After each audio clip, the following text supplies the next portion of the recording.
안녕하세요. 안녕하세요. 저는 지난 시간에 인사드렸던 김태경 감사라고 합니다. 어, 제가 초록우산 재단의 70주년 70시간 행사에 있어서 아무래도 다른 시간들은 거의 대부분 아이들을 포커스로 맞춘 프로그램들을 기획하신 걸 알았기 때문에 제가 맡은 부분은 저는 이제 사실 아이들이 행복하려면 아이들이 행복할 수 있는 환경을 만들어줘야 된다고 생각해서 그거는 사실 어른들의 역할이잖아요. 그래서 어른들을 대상으로 한 우리가 이 사회의 아이들이 행복하려면 어른들이 어떤 역할을 해주고 어떤 환경을 조성해줘야 될지에 대해서 생각을 같이 해보고자 기획한 어른 시리즈의 두 번째 게스트님을 모셨습니다. 정찬필 전 KBS PD님이시고요. 현재는 비영리 단체 실 네트워크를 이끌어 나가고 계신 정찬필 사무총장님이신데요. 먼저 간단하게 자기소개를 부탁드리겠습니다. 네, 안녕하세요. 저는 정찬필이라고 하고요.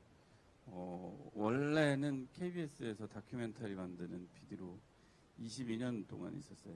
그러다가 2013년도에 교육 혁신과 관련된 프로그램을 기획을 했다가 이게 어쩌면 대한민국의 굉장히 심각한 위기에 빠진 대한민국의 학교 교육을 완전히 새로운 수준으로 문제 해결을, 교실 붕괴 이런 문제들을 해결하는 것을 뛰어넘어서 완전히 새로운 패러다임으로 전환시킬 수 있겠다라는 가능성을 봤어요. 가능성을 보고 선생님들하고 이 실험을 계속 하다가 이게 진짜 되겠구나라는 생각이 들어서 전국에 있는 선생님들하고 같이 비영리 단체를 만들고 그게 법인이 되고 결과적으로는 거기서 빠져나오질 못해서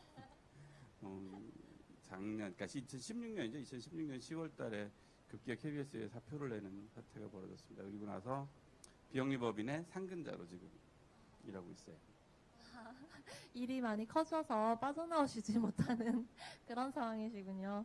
이렇게 겸손하게 말씀해 주셨지만 사실은 저는 되게 대단하시다고 생각하고 존경하는 게 말씀하셨듯이 이제 안정적인 PD라는 직장을 갖고 계셨던 분이잖아요. 그래서 또 한국에서 그 PD라는 안정된 직업을 떠나서 비영리 단체 상근자가 되시는 거는 참 쉽지는 않은 결정이었을 거라고 생각해요. 그래서 제가 이제 처음 뵙는 거라서 제가 여쭤보고 싶은 건 평소에도 아이들이나 교육에 대한 사명감이나 철학이 있으셨던 건지, 거꾸로 교실 PD로 재직하실 때 기획하셨던 프로그램을 계기로 관심을 갖게 되신 건지가 좀 궁금해요. 아마 그 두 가지 요소가 다 있었을 것 같아요. 저는 원래 EBS에 근무했던 것도 아니고 KBS라는 방송사에 있었고 원래 하던 거는 사실은 시사 프로그램에 가까운 다큐멘터리, 물론 굉장히 많은 영역의 프로그램들을 하긴 했지만 저널리스트에 가까운 역할을 했어요. 외부에도 얘기할 때 저널리즘을 구현하는, 실현하는 다큐멘터리 감독이다 뭐 이런 식의 표현들을 썼었는데 교육 프로젝트를 할 때 나중에 어떤 느낌이 들었냐면 쉰들러 리스트 아시죠? 쉰들러가 이랬겠구나라는 생각을 해요. 사실 생각해보면 쉰들러가 원래 착한 사람이 아니었잖아요. 좋은 일하는 사람이 아니었고. 그렇죠. 예. 근데 어쩌다가 사람을 한 명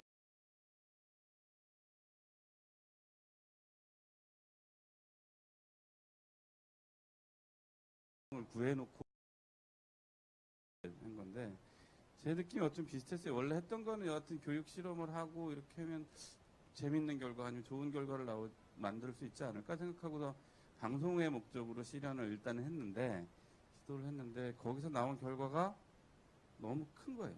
그러니까 거의 이 상태로 가면 애들의 인생이 어떻게 될지 뻔히 보이는 그런 아이들이 어느 순간 갑자기 살아나서 몰입하고 그래서 자기 스스로 기존에 없던 새로운 가능성과 잠재력들을 만들어 나가고 뭐 이런 걸 보면서 그리고 무엇보다도 학교 생활뿐만 아니라 일상적인 생활이 갑자기 행복해지는 뭐 이런 이상한 영향들이 발생을 하는 거죠. 그래서 그걸 보면서 그래서 못 빠져나왔던 거예요.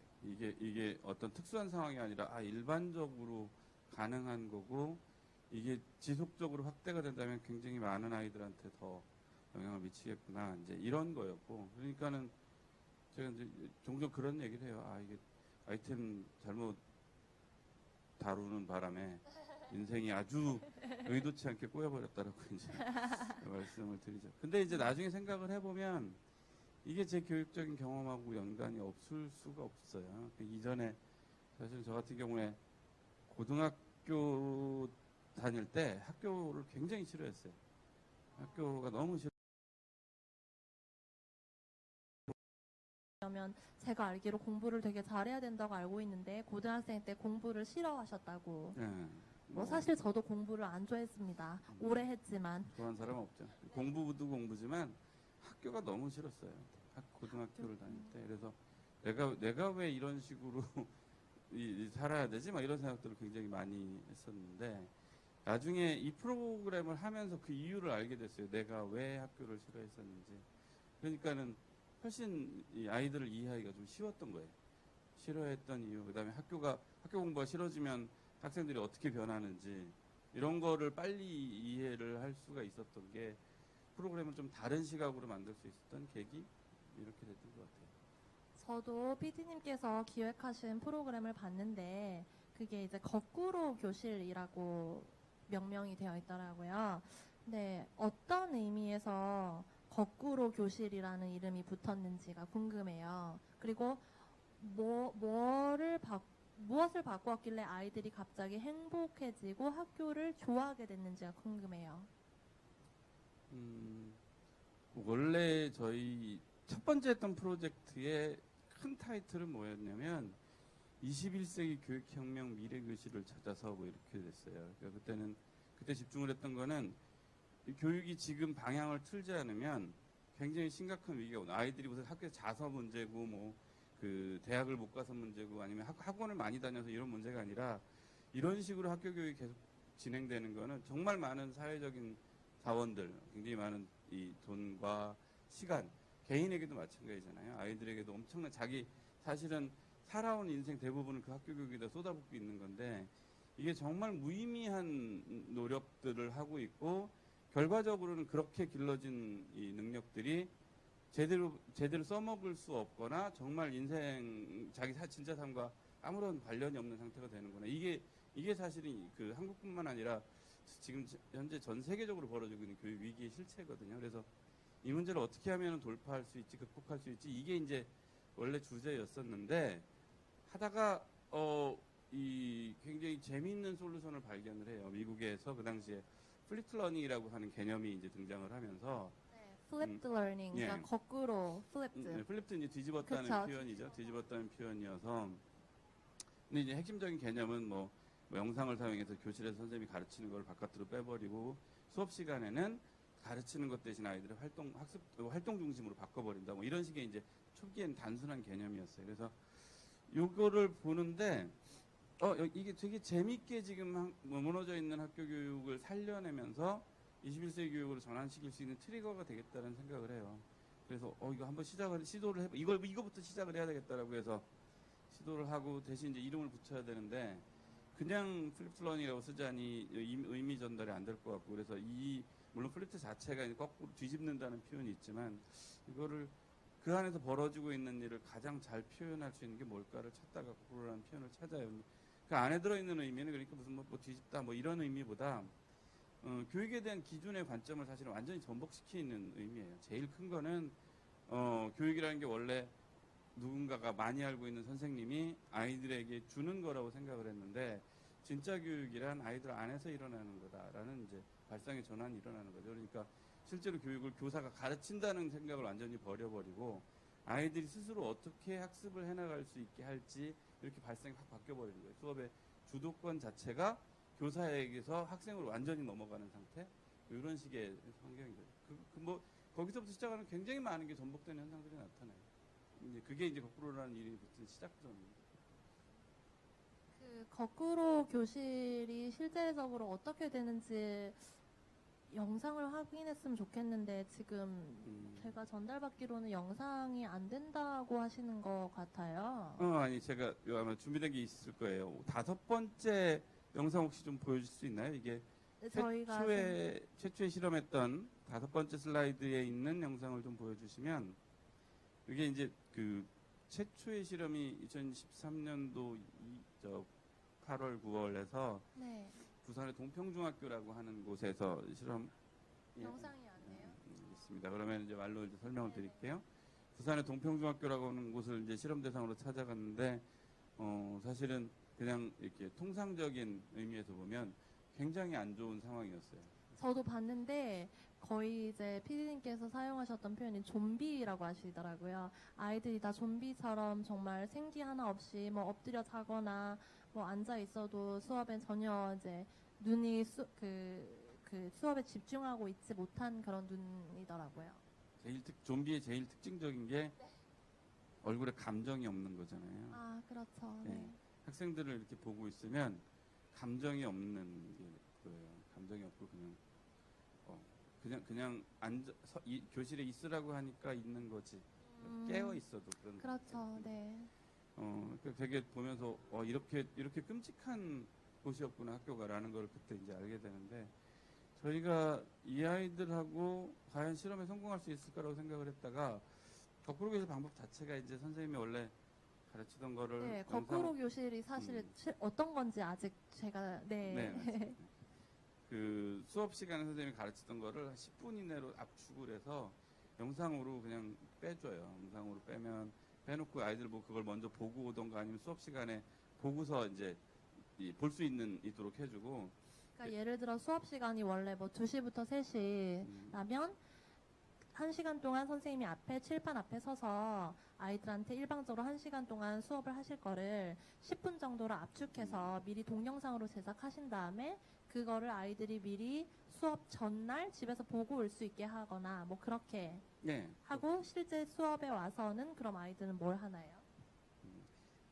그러니까 금방 말씀하신 것처럼 원래 시작했던 개념은 먼저 보고 오라고 하는 거였는데, 저희들이 시작하면서부터 수업 시간 안에서도 필요하면 볼 수 있도록 해줬어요. 그리고 나면은 핵심적인 거는 그동안에 선생님이 가르치면서 갔던 건데, 지금은 기본적인 지식을 영상 속으로 다 옮겨버리고 선생님은 가르치는 역할을 아예 전체 대상을 가르치는 거는 아예 없애버려요. 그러면 수업 어떤 교실 내에서 선생님이 앞에 칠판에 서서 아이들에게 가르치는 거는 아예 이제 없어지는. 그거는 아예 하지 않는 걸로 하고, 그러면 선생님 그러니까 아이들이 자기들끼리 학습해 나갈 수 있도록 수업을 구성을 바꿔버리는 거죠. 그래서 아이들한테 초기에 시작할 때는 학습지를 주고 선생님이 해준 영상을 바탕으로 해서 학습지를 가지고 학습을 하고, 또 다른 이제 진화된 학습으로 넘어가고 뭐 이런 식의 구조들을 이제 가지고 가는 거죠. 그 안에 작동하는 가장 핵심적인 거는 동료학습이라고 표현을 하는데, 독려학습. 동료. 피어 러닝이라고 네네네. 하잖아요. 그러니까 원래 이제 러닝 피라미드라고 하는 개념이 있어요. 가장 학습 효과가 뛰어난 게 무엇인지를 찾아보는 이제 그런 연구인데, 놀랍게도 가장 꼭대기에 있는 게 뭐냐면은 가르치는 거예요. 강의. 그렇죠. 그게 어떤 의미냐면, 꼭대기에 있다는 게 무슨 뜻이냐면 가장 효과가 없다는 이야기예요. 가장 나쁜 교육 방법이 티칭하는 것, 가르치는 거고, 가장 효과가 좋은 방법을 추적을 해보면 이게 남을 가르치는 행위예요. 그리고 혹은 동료들로부터 배우는 것도 되게 효과가 좋긴 한데, 그것보다 오히려 남들한테 설명해 주는 게 훨씬 강력한 학습 효과를 만들어내죠. 그래서 그렇죠. 사실 저도 보면 앞에서 선생님이 말씀하실 때는 다 이해를 하는 것 같고 아는 것 같아요. 그런데 시험을 준비하려고 공부를 해보면 나 이거 다 들었던 거 그 당시엔 이해했는데 왜 지금 보니까 또 새로 보는 것 같지? 이해가 안 되지라고 할 때가 많이 있었어요. 그런데 제가 친구들이랑 스터디 그룹을 짜서 제가 먼저 더 잘하는 과목을 공부를 하고 친구들한테 가르쳐주면, 남에게 가르쳐주고 나서야 정말 제 지식이 되더라고요.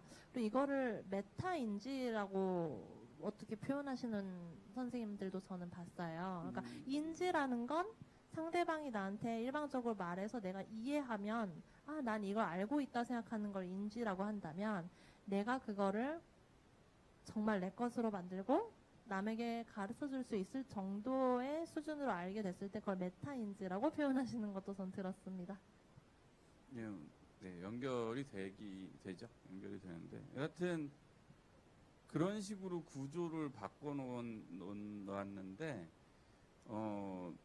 정말 놀라운 일이 벌어지는 거예요. 그러니까 어제까지 좀비였던 아이들이 그렇게 수업 환경을 바꾸는 순간 거의 100%가 수업에 참여하고 몰입하는 현상이 나타나요. 어제까지 한마디도 말을 못하던 아이들이 갑자기 입이 터지는 현상이 나타나고. 그래서 이게 초반에는 이 무슨 말도 안 되는 상황이 왜 이렇게 쉽게 벌어지지? 원래 생각은 실험을 시도를 하더라도 이게 뭐 2주, 3주 정도는 가면서 조금씩 변화가 있지 않을까 생각했는데 일순간에 확 하고 터져버리고 바뀌어버리는 현상이 나타나는 거예요. 그게 사실 정말 충격을 받았던 상황이었었던 거고. 그래서 이 실험을 계속하게 된 거예요. 이게 진짜로 똑같은 일이 벌어지는 건지. 저희 결론은 같은 현상이 벌어집니다. 그러니까 만약에 저희가 1시간 동안 교실을 만약에 본다고 하면 1시간 동안 교실에서 이루어지는 현상은 어떤 건가요? 아이들끼리 3, 4, 5 조를 짜서 서로 수업 내용에 대해서 토론을 하는 그런 방식인가요? 기초적인 단계는 선생님이 일종의 학습지 미션들을 주고 이거를 학생들이 모둠별로 해결하는 프로세스로 과정을 가는데 그 과정에서 끊임없이 이 모둠 안에서 다른 친구들한테 같이 팀플레이를 하기 위해서 계속 설명해주고 알려줘야지 이 미션을 클리어할 수 있는 상황들을 유도를 하는 거죠. 그래서 팀 단위에서 부족한 이해가 떨어지는 학생들에 대해서는 팀 단위에서 다 해결을 시켜줘야만 미션이 해결되도록 만들어놔요. 그러면 다 그러니까 일정한 수준까지는 다 같이 따라 올라가는 현상이 벌어지죠. 그러면 현재까지는 몇 개의 교실 또 어떤 지역에서 이렇게 아이들이 동료 학습, 주도적으로 학습하는 거꾸로 교실이 몇 개의 교실 또 어떤 지역에서 이루어졌는지 궁금합니다. 아마도 많은 분들이 예상하지 못하고 계실 건데 생각보다 한국 교육이 굉장히 빨리 바뀌고 있어요.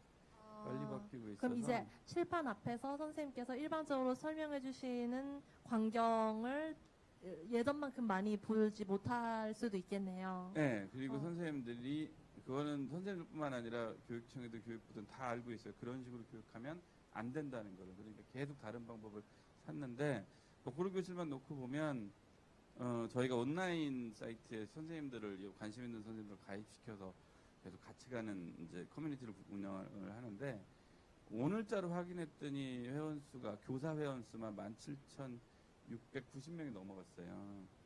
그러니까 한국의 학교의 선생님들 숫자를 대략 한 40만 명 정도 보거든요. 40만 명이요? 그러니까 전체 퍼센테이지로 따지면 아직도 이렇게 낮아 보이지만 사실은 그냥 어딘가 옆에 있는 학교에 누군가는 이미 수업을 다 그렇게 바꾸고 계시고 있다고 보면 돼요. 그러니까 굉장히 빠른 속도의 확산이 벌어진 거예요. 저희가 2013년도에 처음에 4명의 선생님하고 시작을 했고 그 다음 해에 5년 전에 4분이셨던 거. 2014년도에 저희가 1000개의 교실이라는 프로젝트를 할 때 실제로 수업이 바뀐 학급의 수가 1413개였는데 교사 숫자는 500명이 안 됐어요. 그런데 지금 불과 2년, 3년, 4년 이렇게 지나는 사이에 이 숫자가 거의 몇 배가 된 거예요. 그러게 한 2, 3, 100배? 네, 100배 정도. 100배 넘어갔죠. 네. 그러면 그렇게 그런데 제가 궁금한 건 많은 20배쯤 넘어. 많은 선생님들께서 동참해 주시고 계신데, 아무래도 같은 학교 내에서, 같은 학급 내에서도 선생님들에 따라서 거꾸로 교실을 하시는 선생님이 있고, 예를 들어서 1학년 3반에도 우리 오늘 1교시, 2교시는 거꾸로 수업하는 선생님이 들어오시는데 그 뒤에 3, 4교시는 기존 수업을 하시는 선생님이 들어온다. 이럴 경우에 아이들이 좀 혼동을 느끼거나 아니면은 선호하는 수업 방식에 따라서 좀 저항이 있거나 그러지는 않나요?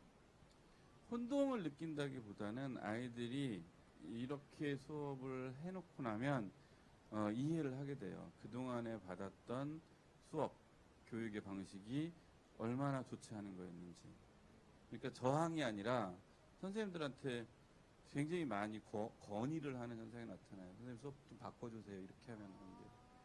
아이들이 자발적으로 나는 거꾸로 교실이 좋다. 그러니까 기존의 방식을 고수하시는 아직은 고수하고 계시는 선생님들께 자발적으로 건의를 하는. 네, 그래서 초반에는 선생님들이 그것 때문에 굉장히 이전에 이미 바꾼 선생님들을 되게 막 적대시하지 않았는데 그런 일들이 많이 벌어졌는데 아이들이 워낙 간절하게 얘기를 하니까 우리 저희가 실제 근데 되게 재밌는 현상은 뭐냐면 한 학교에서 수업이 하나의 과목만 수업이 바뀌어도 아이들이 학교에 대한 인식이 완전히 달라져요.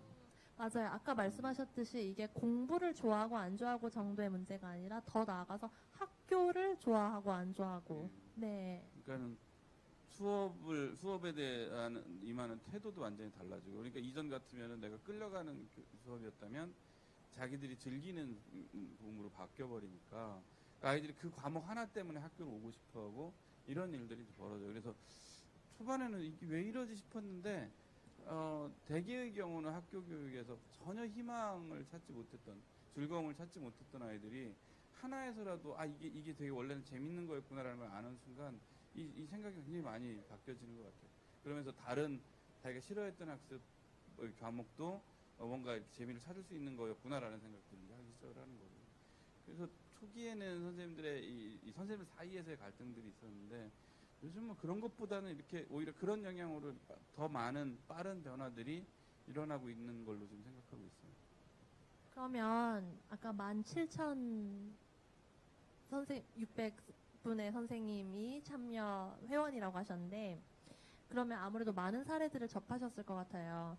연령이나 학년에 있어서 뭐 어느 학년에게 가장 효과가 좋았는지 또는 뭐 더 참여율이 높은 학년이나 참여율이 높은 지역이 있었는지. 예를 들면 사실 한국은 좀 학군이라는 개념이 있어서 뭐 대치동 어머님들이 또 얼마나 학업에 대한 관심이 큰지 아실 텐데 뭐 그렇게 좀 소위 말하는 학업 뭐 치맛바람이 센 학군에서는 혹시 저항이 더 있었는지. 왜냐하면 우리 아이는 기존 방식에서 잘하고 있는데 왜 다른 아이들에게도 도움이 되는 이 거꾸로 수업을 도입하려 하느냐. 혹시 그런 저항이 있었는지도 좀 궁금해요. 그래서 지역적 차이나 뭐 학년 연령별 차이가 있었는지. 지역적 차이는 저희가 처음에 시작할 때 부산으로 내려갔던 이유가 서울에서 이걸 시도를 하면 굉장히 큰 저항에 부딪혀서 시도도 못하고 무너질 것 같았어요. 그래서 이거 피하자. 그리고 그때 내려가면서 들었던 생각이 뭐냐면 아마도 서울의 교육이 조만간 전국에서 가장 뒤처지는 곳이 될 거다라는 예상을 해요. 특히 가장 심각한 곳이 강남이 될 거고 학원이 밀집해 있는 지역이 될 거다라는 예상을 했어요. 근데 사실 그 뒤에 지금 그리고 결과적으로는 대입에서도 사실은 굉장히 뒤처지는 지역이 될 가능성이 많다라고 예상을 했는데 지금 벌어지고 있는 현상들 데이터들을 보면 실제로 그 일들이 벌어져요. 굉장히 빠른 속도로 추락하고 있는데 대개는 정보 격차가 굉장히 심해서 이걸 인지하지 못하거나 아니면 정보를 왜곡시켜서 그런 일이 없는 것처럼 만들고 있어요. 이거는 좀 면밀하게 좀 보실 필요가 있어요. 실제로 입시 방향의 전환과 지금 그 지역에서 벌어지고 있는 교육 방식이 굉장한 괴리가 있어서 이게 이 영향이 발생하지 않으면 오히려 이상한 상태거든요. 근데 저희가 보는 거는 어쨌든 서울 지역은 그렇다 치고 이건 좀 이따 다시 한번 말씀 드릴 수 있으면 기회가 있으면 좋을 것 같고 전국적으로 굉장히 고르게 나타나요. 고르게 나타나서 지역을 가리지 않고 곳곳에서 이 같은 시도를 하고 같은 현상이 나타나는 것들을 보고 있는데 한 가지 재밌는 건 지역별로 학교급의 차이가 좀 보여요. 근데 전남 같으면 초등학교 쪽이 굉장히 강세고 울산으로 가면 네. 고등학교 쪽이 굉장히 강세예요. 그래서 그 이유가 혹시 뭘까요? 그러니까 전남이라고 초등학교가 강세. 그러니까 전남에 있는 초등학생들은 스스로 동료들끼리 같이 친구들과 학습하고 선생님께서 일방적으로 가르쳐 주시는 것보다는 자기 주도적인 학습을 하는 걸 좋아하는데 또 고등학생은 어느 지역이라고 하셨죠? 울산. 울산은 초등학생들보다도 고등학생들에게서 훨씬 더 거꾸로 교실이 열렬히 환호를 받고 있다는 게 어떤 이유 때문에 그런지. 그런 의미가 아니고요. 아, 네네네. 거꾸로 교실은 학생들이 원해서 가는 식으로 가지 않잖아요. 교사들 사이에서 확산되는 모델이지. 학생들이 원하고 원하지 않고로 대한민국에서 어디 교육 방법이 학생들이 원해서 움직인 게 뭐가 있어요? 그래서 지금 총장님께서 많이 애써주시고 계시, 아이들이 자발적으로 나는 이 수업 방식이 좋다라고 하면 선생님께서 또 그거를 수용하시는 그런 분위기를 만들어 나가고 계신 거잖아요. 아니요, 죄송한데 계속 헛짓고 계셔가지고 네네. 그런 맥락이 아니고 교사들 사이에서 확산되는 거예요. 선생님들이 바꾸고 다른 선생님들이 저 방법이 진짜 좋은 것 같아. 그래서 따라붙어서 배워서 또 바꾸고 이런 식인 거예요. 학생들이나 학부모가 원해서 움직이는 게 아니고. 네, 그러니까 처음에 도입을 하고 소개를 하는 건 교사분들의 역할이지만 그렇게 했을 때 같은 학급 내에서도 어떤 선생님은 이 수업 방식을 하시고 다른 선생님은 기존의 수업 방식을 하시면 아이들이 기존 수업 방식을 아직 고수하신 선생님들한테 저희도 거꾸로 수업 방식으로 이 과목도 이렇게 해주세요라고 건의를 하기도 한다고 아까 하셔서. 건의는 하지만 대개는 안 받아들이시죠. 그렇구나. 네. 진짜로 영향을 받는 거는 동료한테서 영향받아요. 동료 교사님. 네. 그래서 그 영향이 확인이 되고 이게 진짜로 되는 거구나 하는 이걸 하는 게 학생뿐만 아니라 나한테도 의미가 있구나라는 걸 알 때 움직이기 시작을 하는 거죠. 원한다고 움직이지는 않거든요. 제가 아까 말씀드린 맥락은 뭐냐면 그 현상 때문에 그런 거예요. 교사들 사이에서 확산되는 현상인데 전남 같은 경우에는 시작할 때 초등학교 선생님들이 좀 많았었고 울산 같은 경우에는 그 고등학교 선생님들이 시작을 하면서 다른 것도 아니고 고등학교 3학년 선생님들이 초기에 시도를 했는데 이게 대입에까지 영향을 굉장히 세게 미친 거예요. 되게 긍정적인 효과를 만들어내고 그러니까 고3이면 한국에서 가장 민감한 시기인데 네네. 그 시기에 선생님들께서 거꾸로 수업을 했더니 대입에 더 긍정적인 효과를. 예.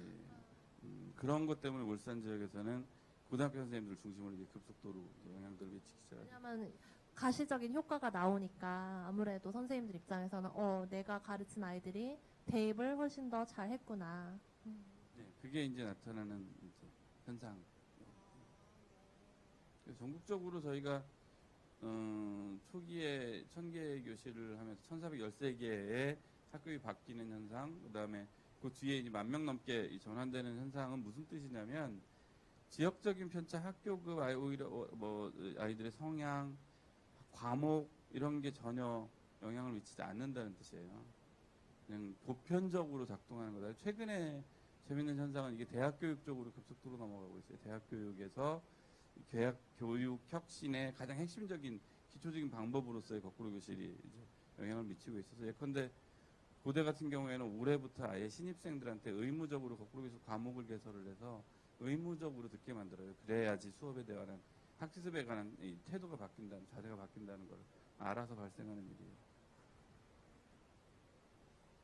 그러면 이게 사실 몇 년 내에는 기존의 수업 방식을 아예 찾아볼 수 없는 상황이 될 수 있겠네요. 학교 교육에서 지금처럼 가르치는 방식의 교육은 남아있긴 하겠지만 정말 영향력이 없어질 거예요. 이게 비효율적이고 효과가 사실상 없다고 하는 거는 저희가 초기에 자문을 해줬던 인지과학자들, 특히 이제 학습과학이라고 러닝 사이언스 쪽에 있는 분들은 공통적으로 다 했던 얘기가 그거였어요. 강의에서부터 모든 문제가 발생을 한다. 일방적인 가르침에서부터. 그래서 그걸 없애야 되고 이게 효과가 없다는 거는 이미 모든 과학적 검증이 끝난 상태라서 이거를 지속하는 거는 제가 보기엔 그렇게 오래 가진 못할 거예요.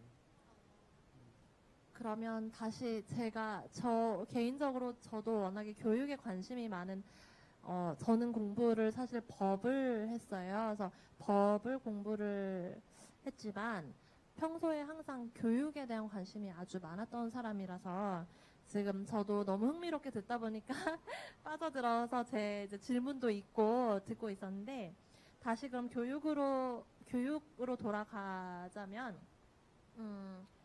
제가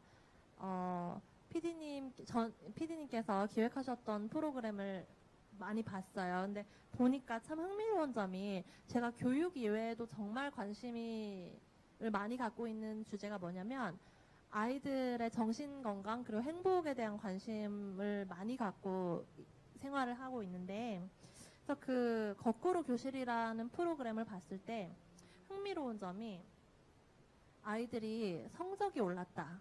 첫 번째 가장 흥미로웠던 건 성적이 올랐다는 거였어요. 그러니까 사실 아무래도 예전의 기존의 수업 방식에서 바꾸면 뭔가 원래 변화라는 거는 좀 두려운 거니까 아이들이 적응 기간도 필요할 것 같고 오히려 처음에는 성적이 좀 떨어지지 않을까라는 생각했는데 오히려 선생님이 수업을 해서 한마디도 뭐 강의를 하시지 않고 그냥 돌아다니면서 자유롭게 그다음에 아이들이 조를 짜서 어떤 그런 학습지를 풀고 서로 탐구 활동을 하고 서로 도와주는 학습을 할 때 선생님이 그 사이사이 그냥 돌아다니시면서 약간의 코칭만 해주시더라고요. 그런 방식으로 하면 또 너무 아이들이 자유분방한 수업 분위기가 되지 않을까라는 걱정도 하면서 제가 봤었는데도 성적이 뭐 62점 받았던 아이가 뭐 85점을 받고 막 이런 걸 보니까 정말 거꾸로 수업, 자기 주도 수업이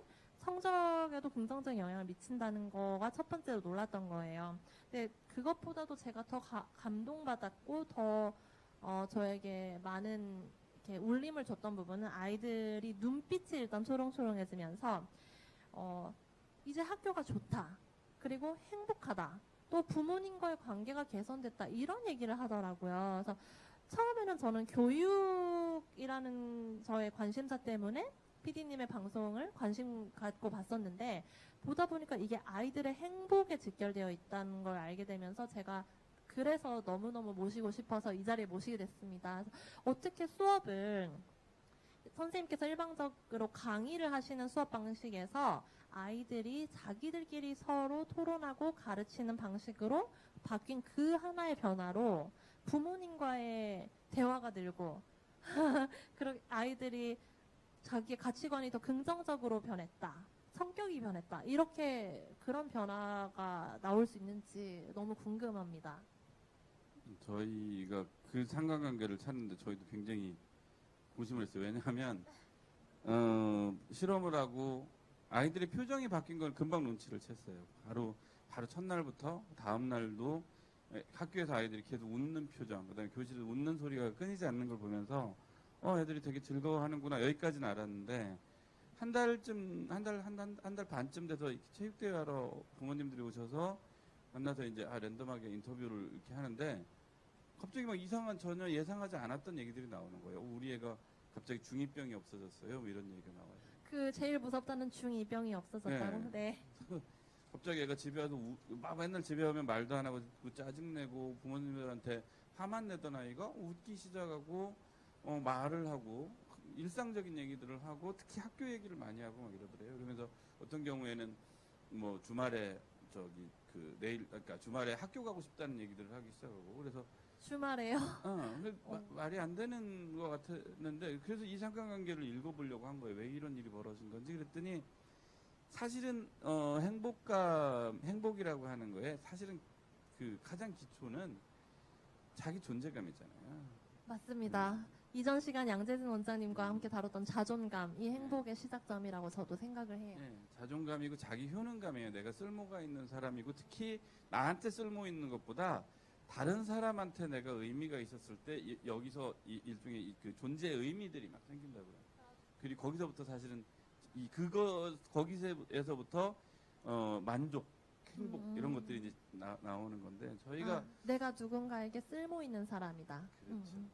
되게 이제 근데 행복을 얘기를 하면 특히 아이들의 행복을 얘기하면 무슨 일이 벌어지냐면 아이들을 행복하게 해주기 위해서 학교 바깥에서 뭔가를 도와주려고 하는 거예요. 네네. 학교 바깥에서 아이들에게 즐거운 시간을 만들어줘야지. 학교 바깥에서 그렇죠. 뭐 학교 취미 바깥에서, 활동을 더 학교 늘린다거나. 바깥에서 공부를 하는 거 너무 힘들었으니까 나와서 좀 행복하게 시간을 보내렴, 힐링하렴 이렇게 되는 거예요. 저는 이제 이게 옆으로 이런 식으로 접근하면 안 되는 거였구나라는 걸 알게 된 거예요. 근원적인 불행을 만드는 근원적인 상황은 그대로 두고 그걸 바깥에서 다른 걸로 치유를 하겠다고 학교로 돌아가는 순간 불행해지고 학교로 돌아가는 순간 우울해지는 아이들을 바깥에서 어떻게 그걸 치유를 해요. 맞는 말씀이에요. 왜냐하면 학교에서 보내는 시간이 하루 일과 중에 상당한 부분을 차지하잖아요. 근데 물리적으로도 상당한 부분을 차지하고 또 아이들에게 있어서는 정신적으로도 자기가 학생이라는 걸 인지하고 있기 때문에 어떻게 보면 자신의 직장과 같은 곳인데 자식의 정체성이 담겨 있는 곳이 학교인데 학교라는 곳에서 근원적으로 불행한 마음 상태를 갖고 그거를 이제 방과 후에 뭐 취미 활동을 하거나 친구들하고 뭐 PC방을 간다고 해서 해소가 되는 거는 일시적인 거죠. 공허한. 그렇죠, 네. 거죠. 그래서 근데 저희가 그래서 아이들이 이거를 왜 저렇게 달라지지라고 하는 거를 어디서 찾냐면 수업을 따라잡을 수 있는 상태에서부터 시작을 하는 거예요. 그러니까 아이들이 나고하고 성적이 나쁜 거를 원인을 보면 나중에 시간이 지나고 장기적으로 관찰하고 바라보면 사실은 수업을 어느 순간부터 놓치고 선생님 말씀을 알아들을 수가 없고 그래서 내가 그 시간을 무기력하게 있을 수밖에 없는 상황, 그래서 잠들 수밖에 없는 상황.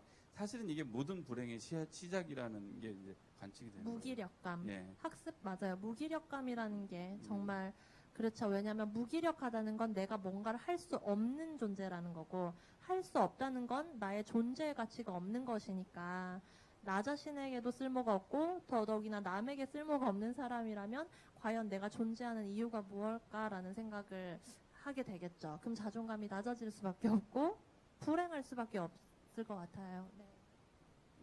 네, 그게 이제 아주 원천적인 아이들의 이 불행, 우울함의 근원이라고 하는 생각을 하게 된 거고, 거꾸로 이제 별것도 아닌 거예요. 성적이 올라서가 아니고 내가 수업 시간에 그냥 멍하고 알아듣지도 못하는 말을 들으면서 꾸벅꾸벅 졸거나 자거나 이 상황이 아니라 그 시간 동안에 뭔가를 할 수 있는 존재가 되는 순간 아이들이 바뀌는 거예요.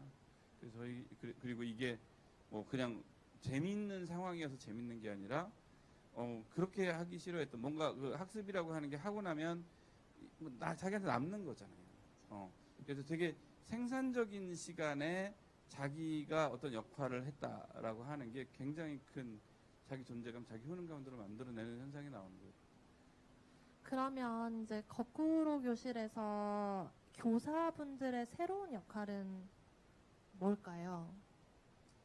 그러니까 이전의 교사의 역할이 그래서 자기가 알고 있는, 더 많이 알고 있는 것을 전달해 주는 게 교사의 역할이었잖아요. 그렇죠. 사실은 어떻게 보면 전달이 가장 큰 핵심인 거예요. 지금은 학생들이 스스로 주도적으로 다른, 그러니까 동료 학습 상태로 가거나 프로젝트로 넘어가거나 이걸 유도를 해야 되니까 교사의 역할이 일종의 디자이너로 바뀌어요. 1차적으로는. 그래서 수업의 구조를 디자인해 주는 역할. 어떤 게 좀 더 효율적으로 아이들을 자극해서 움직이게 만들 수 있을까? 이쪽에 집중을 하게 되고 흔히 이제 퍼실리테이터라고 얘기를 하잖아요. 아, facilitator, 그러니까 뭔가를 좀 더 쉽게, 수월하게 하는 촉진자라고 저희 촉진자? 많이 표현을 하는데 진행하고 있는 학생들의 학습에서 자극을 해줘서 움직이는 더 많이 갈 수 있도록 유도해주는 역할 이런 쪽으로 많이 바뀌죠. 그러면 그 기존 시스템에서 잘해오고 있던 뭐 소위 우등생이라고 할 수 있는 아이들은 혹시 좀 저항을 아까 말씀하신 게 사실 이게 그러니까 교사분들이 시작하시는 거라고 하셨지만 뭐 그럼에도 불구하고 학생들이 저항이 심하거나 거부를 한다면 이게 원활히 이루어지지 않을 것 같아요. 교사분께서 도입을 하셔도 이게 원활하게 진행이 안 되면 사실 의미가 좀 퇴색되니까. 근데 성적을 상위권을 유지하던 친구들이나 그런 아이들 혹시 저항이 심하진 않았는지 궁금해요. 제일 저항이 많이 나타나는 그룹이에요. 왜냐하면 기존에 있는 수업 방식에서도 수업을 충분히 따라가고 있었고 혹은 더 앞서가고 있었고 그리고 종종 이제 사교육을 통해서 더 많은 것을 아는 상태로 수업에 임하기도 하고 근데 기껏 학원 가서 어렵게 먼저 배워서 이게 내 경쟁력이 하고 있었는데 갑자기 학교에 왔더니 이걸 다 풀어서 다른 애들한테 알려줘 이렇게 되니까 나는 그 시간 동안 뭐 하는 거야? 뭐 이렇게 되는 거죠. 근데 이게 오래지 않아서 바뀌어요. 왜냐하면 조금만 시간이 지나고 다른 친구들과 함께하는 시간을 지내다 보면 자기가 알고 있었다고 생각했던 게 아는 게 아니었다는 거를 금방 발견을 해요.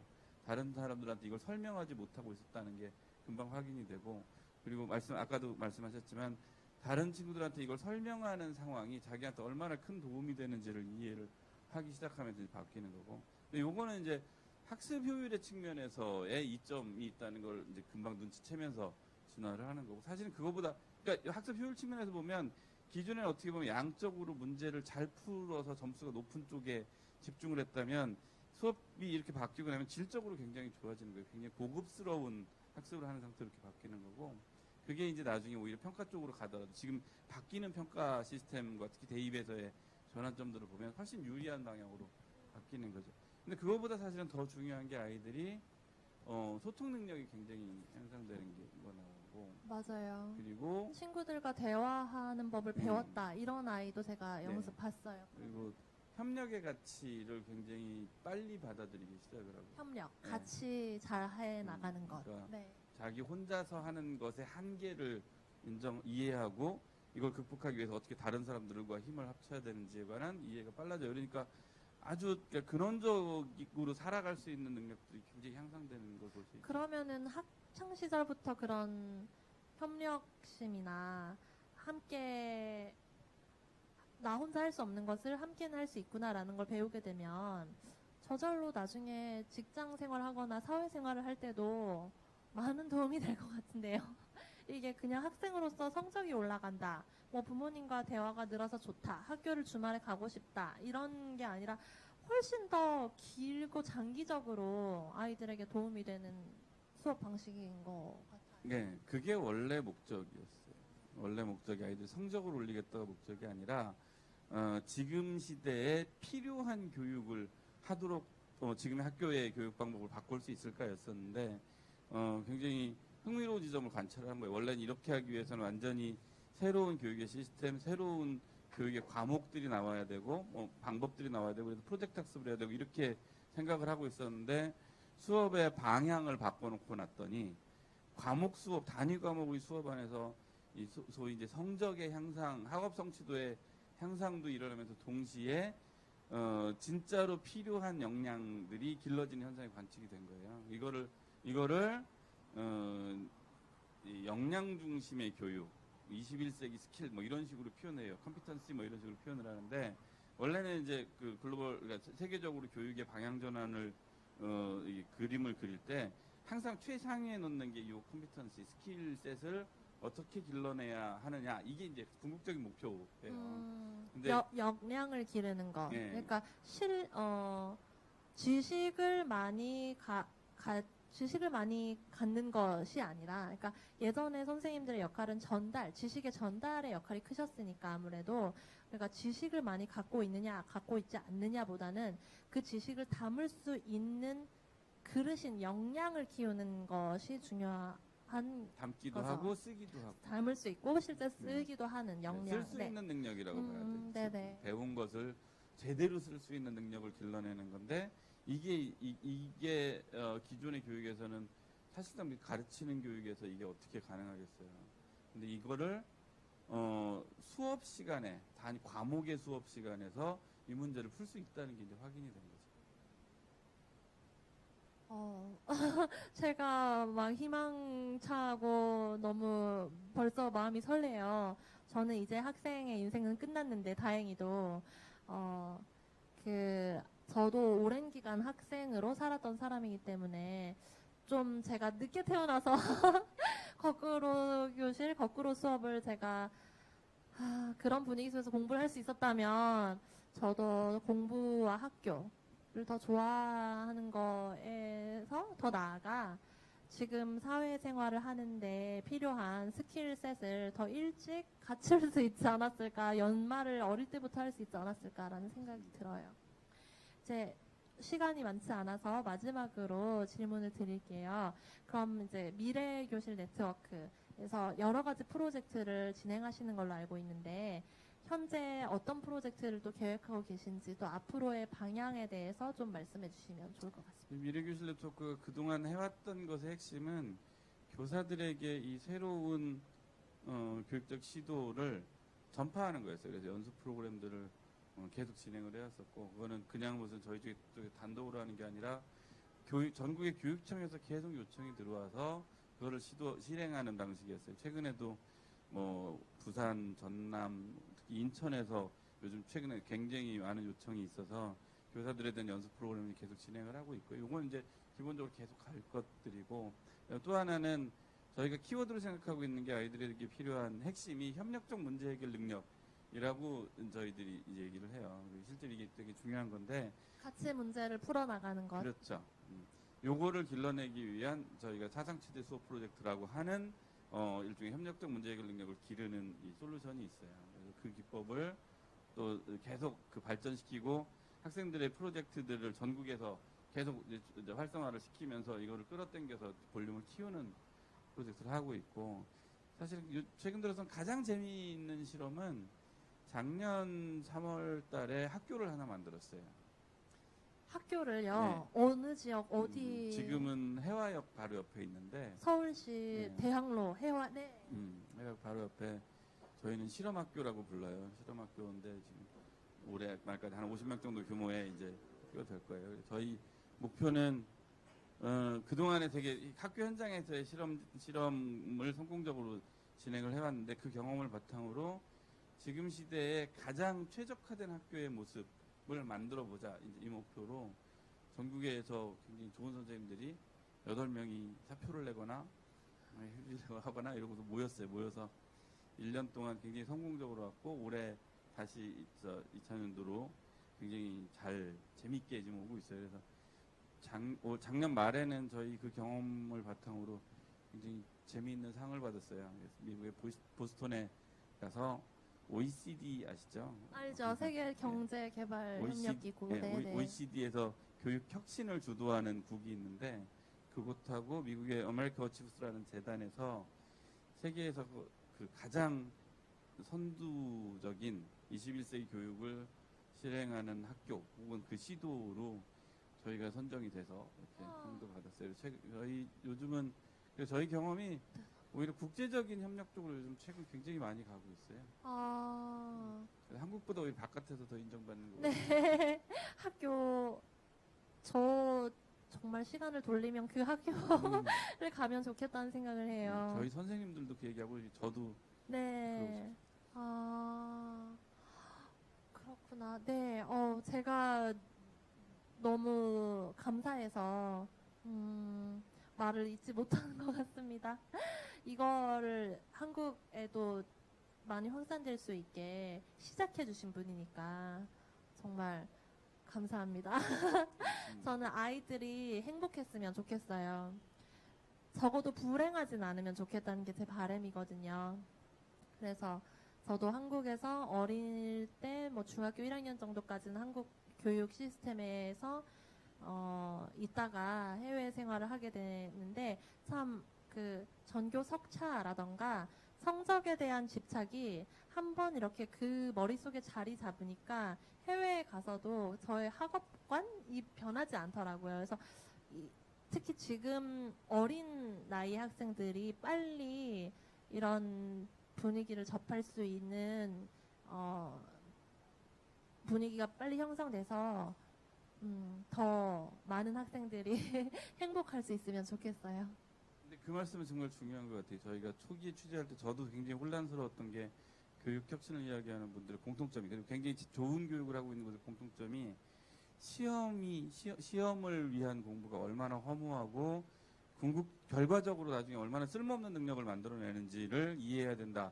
이게 저희가 핵심적이었는데, 그걸 이해하는데 저 굉장히 오래 걸렸어요. 받아들이는데. 근데 실제로 그런 실험들을 하고 나서 아이들한테 나오는 결과가 시험의 스트레스를 없애버렸을 때 오히려 학업 자체에 몰입하고 훨씬 더 좋은 효과가 나온다는 게 계속해서 확인이 된 거예요. 그래서 거기서 너무 충격을 받은 거예요. 맞아요. 왜냐하면 뇌의 용량은 한정되어 있는데, 뇌 용량 중에 일부를 내가 시험에서 몇 점 받을까? 내가 지금 이 공부하는 게 시험에 나올까 안 나올까? 이런 생각이 들어 있으면 그만큼을 사실 공부를 즐기고 온전히 공부라기보단 전 배움이라고 생각해요. 배움에 집중할 수 있는 뇌의 용량이 시험에 대한 스트레스만큼 줄어든다고 저는 사실 생각을 하거든요. 산술적으로 이게 말이 될지 모르겠지만, 그래서 그런 시험을 위한 공부를 하지 않는 것이 오히려 더 아이들에게 더 가치 있고 더 쓸모 있는 배우는 공부. 것 자체를 즐기면서 훨씬 깊이 있고 더 많이 배울 수 있게 만들어요. 그렇죠. 어찌 보면 공부가 아니라 배움으로 포커스가 맞춰지는 게 긍정적이고 참 다시 말씀드리면 감사드려요. 제가 아이가 없는데도 저는 학생들이 행복하게 공부하는 모습을 머릿속에서 지금 상상하니까 기분이 너무 좋아서 자꾸 감사하다는 말씀을 드리게 되네요. 못 보여드린 게 지금 너무 아쉬워요. 네네. 아이들의 표정만 보여드렸어도. 그러니까요. 오늘 영상이 좀 문제가 있어서 제가 정말 감동받았던 이제 외동중이라는 중학교에 아니면 북일고의 병우기 학생 그런 학생들 보면서 제가 정말 감동을 많이 받았었거든요. 그래서 만약에 보실 수 있는 분들은 거꾸로 교실이라는 KBS 다큐멘터리 프로그램을 유튜브에서 찾아서 보시면 그 아이들이 한번 활짝 웃는 것만 보면 제가 왜 자꾸 총장님께 감사하다는 말이 나오는지 아실 거예요. 아이들이 웃는 모습은 그 어떤 것보다도 행복하게 해주는 그런 것 같습니다. 네, 그러면 여기까지 이제 말씀을 나누고 보내드리도록 하겠습니다. 감사합니다.